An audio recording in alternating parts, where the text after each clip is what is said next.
দর্শক বন্ধু, আমার সামনে একটা এক্স রে আছে। এক্স রেটাতে দেখতে পাচ্ছেন যে একটা হাড়, পায়ের হাড় ভাঙা।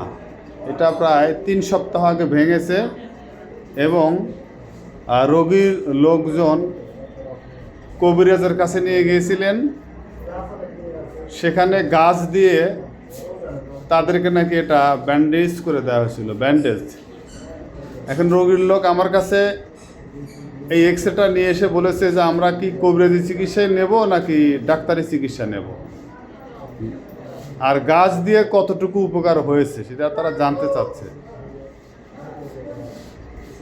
আসলে যদি কোনো হাড় ভেঙে যায় আর যদি হাড়ের পজিশন ভালো থাকে, মানে মাথায় মাথায় মোটামুটি মিল থাকে, তাহলে কিন্তু সেটা বাঁশ দিয়ে হোক, কাঠ দিয়ে হোক, কাগজ দিয়ে হোক বা শক্ত কিছু দিয়ে সাপোর্ট দিয়ে পজিশন মতো যদি আপনারা 3 থেকে 6 সপ্তাহ রেখে দেন, তাহলে কিন্তু সেটা সাধারণভাবে জোড়া লেগে যায়। বা ডাক্তারবাবুদের কাছে গেলে তারাও কিন্তু প্লাস্টার করে দেন। এটার উদ্দেশ্য হচ্ছে হাড় যেন মাথায় মাথায় থাকে, মিল থাকে দুই মাথার মোটামুটি, তাহলে আল্লাহর পক্ষ থেকে এটা কিন্তু জোড়া লেগে যায়।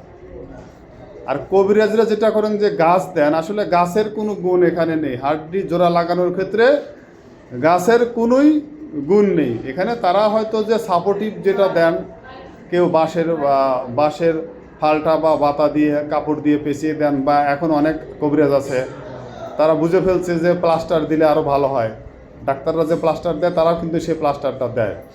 আর গাছ যেটা দেওয়া হয় সেটা জনগণকে ধোঁকা দেওয়ার জন্য, যেহেতু পাবলিক গাছের প্রতি খুব দুর্বল, গাছের কথা শুনলেই তারা দুর্বল হয়ে পড়ে, সেই জন্য গাছের পাতা বেটে দেওয়া হয়। এটা আসলে তাদের চোখে ধুলো দেওয়া হয় আর কি। মূল যেটা উপকার হয় সেটা ইমোবিলাইজ করি আমরা ডাক্তার সাহেবেরা, যেটা যে একটা সাপোর্টিভ প্লাস্টার দেই, তো এটা থেকে উপকার হয়। গাছের এখানে আসলে কোনো ভূমিকা নাই।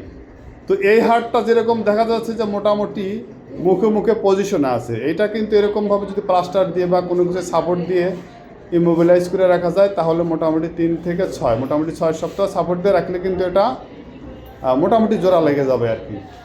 এখানে গাছের কোনো ভূমিকা নেই। আর যদি এই হাড়টা এমনভাবে ভাঙতো যে ভেঙে একদম প্লেসমেন্ট ঠিক নাই, একটা হাড়ের উপর আর একটা হাড় উঠে আসে অথবা বেশ ফাঁক হয়ে গেছে, আর তখন কিন্তু এই কবিরাজ বাবার গাছের কেরামতি খাটতো না। এখন ঝড়ে বক পড়ে আর নাম হয় কার? ফকির বাবার। তো সেরকম হয়ে গেছে আর কি। তা আসলে গাছের কোনো ভূমিকা নেই। আপনাদের এরকম হলে কবিরাজের কাছে যাবেন না, কারণ কবিরাজরা অনেক সময় গাছ দেয়, গাছ দিলে সেখানে ঘা হয়ে যায়, পরে সেটা অপারেশনের উপযোগী থাকে না, কমপ্লিকেশন ডেভেলপ করে। সুতরাং ভেঙে গেলে, হাড় ভেঙে গেলে দ্রুত একজন অর্থোপেডিক সার্জনের কাছে যাবেন, তিনি এক্স রে করে দেখে সঠিক এবং উপযুক্ত চিকিৎসা দেবেন।